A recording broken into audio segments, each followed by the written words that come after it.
Olá pessoal, mais um vídeo no canal Vene Casagrande. No vídeo de agora vamos falar de informações importantes envolvendo Maracanã. Pois é, a dupla Fla-Flu está muito próximo de conseguir a gestão do Maracanã novamente pelos próximos 30 anos. Já a gente vai falar sobre isso.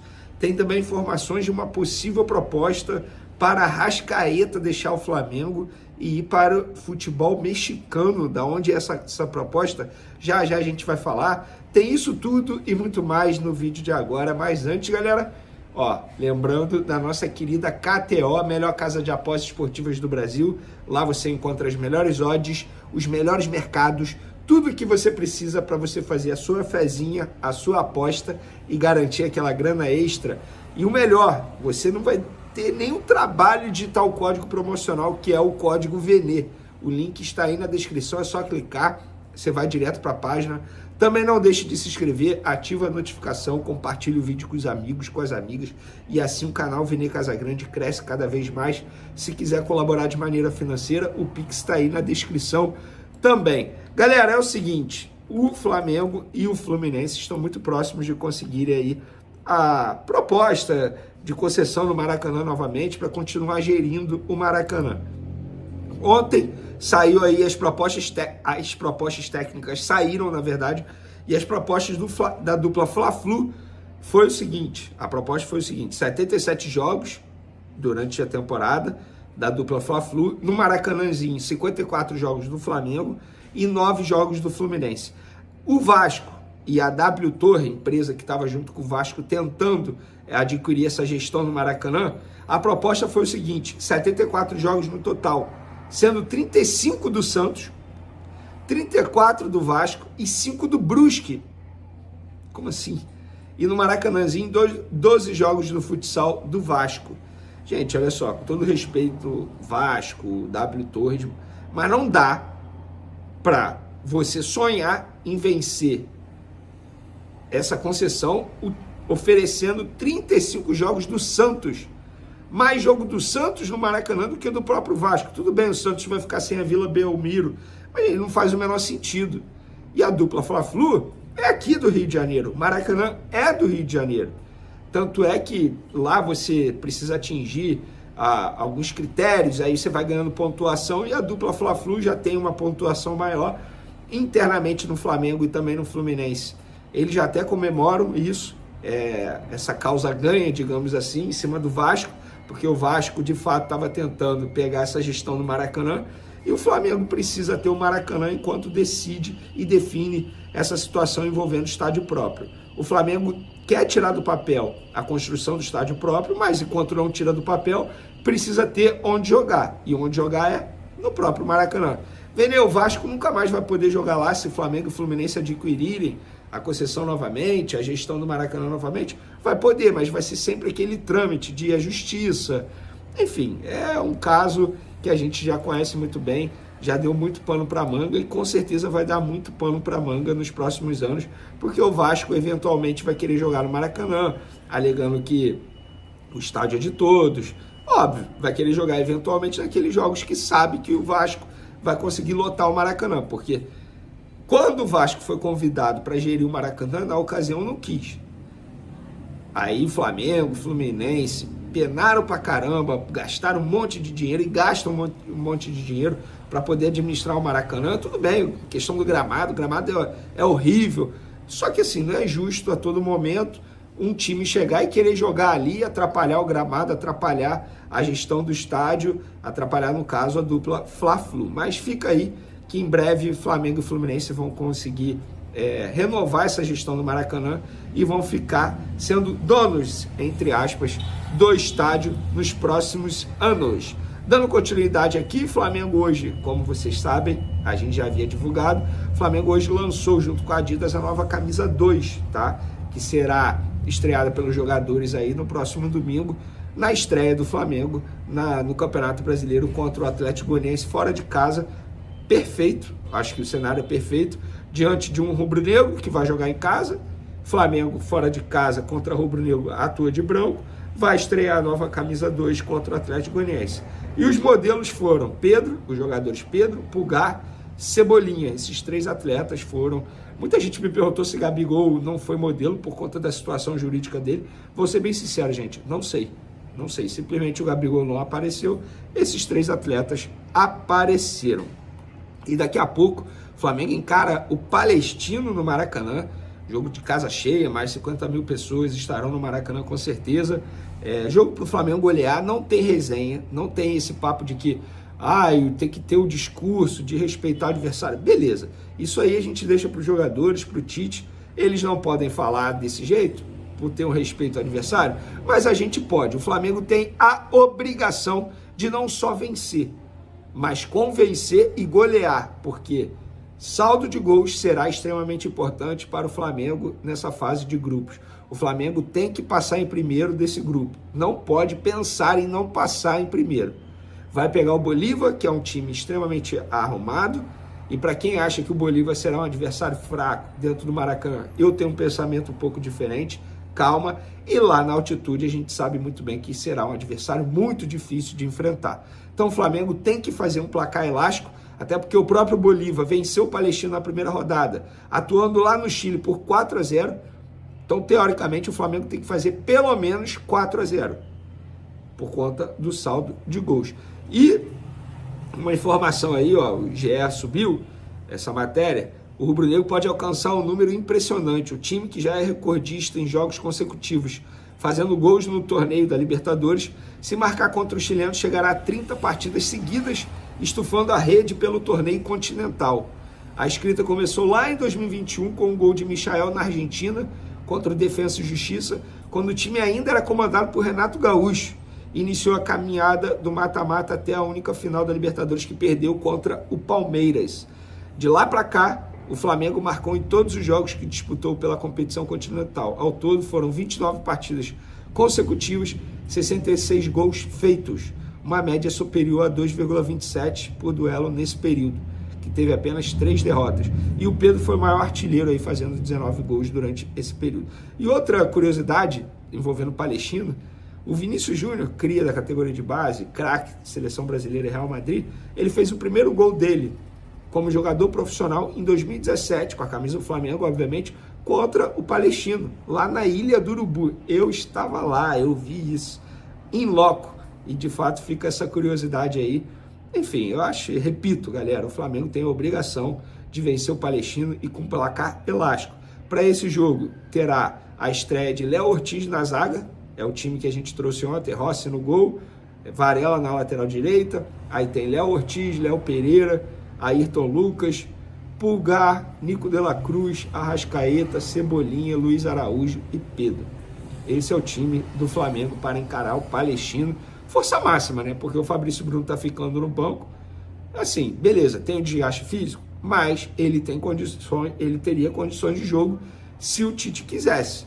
Mas aí o Tite quer promover a estreia do Léo Ortiz contra o Palestino no Maracanã.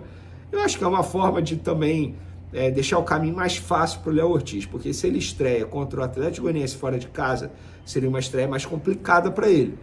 O Atlético Goianiense hoje é um time melhor que o Palestino, ainda mais jogando dentro do seu território. Então, inclusive o Atlético, fica aqui os parabéns para a gestão do Atlético Goianiense, do Adson Batista, conseguiu pela primeira vez na história o tri do Campeonato Goiano. O Jair Ventura é o treinador. Então não é um adversário mais fácil que o Palestino, para quem acha isso, muito pelo contrário. Talvez por conta disso o Tite tenha optado por Léo Ortiz estrear hoje. Para finalizar nosso vídeo, o site O Globo, matéria assinada por Diogo Dantas, diz o seguinte: Cruz Azul do México sinaliza com bolada no meio do ano para tirar a Arrascaeta do Flamengo. A multa do meio uruguai gira em torno de 50 milhões de euros, mais de 260 milhões de reais, mas o clube mexicano acena com uma proposta entre 15 e 20 milhões de euros, 82 a 108 milhões de reais. O interesse do Cruz Azul já é do conhecimento do staff do Arrascaeta e também do Flamengo, mas as partes ainda não tratam o tema de forma oficial, já que a diretoria rubro-negra não tem interesse em vender. Gente, posso ser bem sincero? Beleza, é uma bolada, legal, mas não é para vender, né? O Flamengo não é um clube que precisa de dinheiro. Beleza, aí você vende o Arrascaeta por esse valor aqui, 20 milhões de euros, supondo. Quem me garante que o próximo jogador que o Flamengo contratar por 20 milhões de euros vai render o que o Arrascaeta consegue render hoje, já adaptado, ídolo, capitão, eu não venderia. O Arrascaeta ainda tem muitos anos aí pela frente para poder jogar o seu futebol com a camisa do Flamengo. Mas eu quero saber a opinião de vocês. Vocês venderiam ou não? Podem comentar à vontade aí. Tamo junto. Um beijo para vocês. Forte abraço. Fui! Salve, salve, galera. Vamos trazer agora as últimas informações do nosso Mengão, que daqui a pouco enfrenta o Palestino no Maracanã pela segunda rodada da Taça Libertadores da América. O Flamengo precisa vencer, pois no primeiro jogo empatou. E a Libertadores é muito complicado se você não conquistar os seus pontos em casa. Portanto, devido ao empate na última rodada, o Flamengo tem a obrigação de vencer e com um bom saldo de gols, já que o Palestino perdeu para o Bolívar por 4-0 em casa, ou seja, o adversário é sim considerado fraco. Então vamos trazer agora as últimas informações do nosso Mengão. Antes, tem um assunto polêmico, né? Neto detonou Tite por atitude após título do Flamengo. Chamou o Tite de imbecil. Neto, que apresenta o programa Donos da Bola na Bandeirante. A festa de celebração pelo título do Campeonato Carioca foi marcada por uma cena de fair play entre Tite e Carlos Vitor, treinador do Flamengo e Nova Iguaçu, respectivamente. Campeão pela primeira vez do estadual, o treinador do Mengão abriu mão da medalha e entregou a Carlos. No entanto, a atitude do ex-seleção não agradou ao apresentador Neto. Durante o programa da Band e os Donos da Bola, o ex-jogador detonou a atitude do comandante do Flamengo. Isso porque, para Neto, Tite quis fazer média com o comportamento. Além disso, o apresentador chamou o treinador rubro-negro de demagogo, ou seja, quando uma pessoa age com o intuito de manipular ou agradar a massa popular. Não tenho que fazer isso. Isso é uma média tão idiota, tão imbecil. Uma desvalorização para o menino. O segundo lugar para ele já é maravilhoso. Ele não tem dinheiro para fazer a licença A e B, que eu acho que custa uns 30 mil. Paga essa, mas eu já liguei para um amigo meu da CBF para dar para ele de graça. Primeiro que você dando a medalha, você desvaloriza o Campeonato Carioca, que você foi campeão honestamente com o Flamengo, fazendo coisas maravilhosas. Iniciou o apresentador. Aí você, um demagogo que é, um fazedor de média que é, pega a medalha e dá para o menino. Isso é um absurdo. Isso não foi legal. O bicho que você vai ganhar é o valor que ele ganha por ano. Tira foto com ele, mas dá a medalha? Isso é um absurdo. Você desvaloriza o Campeonato Carioca e desmerece o rapaz. Palavras fortes aí do apresentador Neto no programa Os Donos da Bola. Apesar de Neto não gostar da atitude de Tite, Carlos Vitor não poupou agradecimentos ao treinador do Flamengo por conta da atitude demonstrada no gramado do Maracanã. Só agradecer a Deus por tudo. Uma atitude dessa realmente algo inerrável. Tenho que agradecer muito.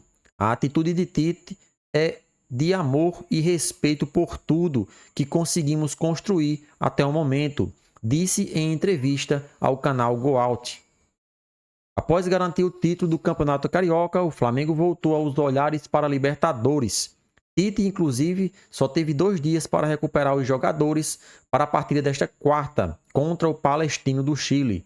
No Maracanã, as equipes medem força às 21h30, horário de Brasília, segunda rodada da fase de grupos da competição continental. Então agora nós iremos trazer a provável escalação do Flamengo para logo mais no jogo da Libertadores. O Flamengo entra em campo pela segunda rodada da fase de grupos da Libertadores nesta quarta. A partida é contra o Palestino, no Maracanã, às 21h30, horário de Brasília, e é válido pelo grupo E da competição. A TV Globo transmite ao vivo e o GE acompanha em tempo real. O Flamengo conquistou o título do Campeonato Carioca no último domingo. Está prestes a estrear no Brasileirão. domingo contra o Atlético Goianiense.